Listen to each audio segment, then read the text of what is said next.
Welcome everyone. Today we are going to learn how to remove leading and trailing extra spaces from the cell in a Microsoft Excel sheet.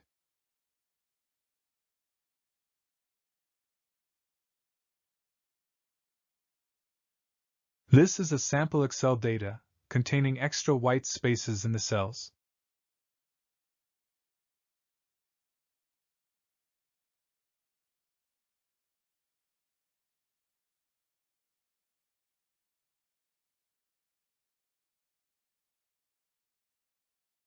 In Excel, a space in a cell is considered part of the value.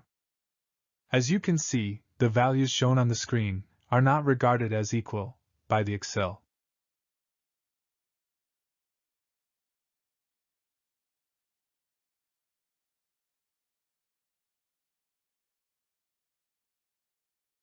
Well, obviously, you can find and delete extra spaces manually, but it is a tedious task.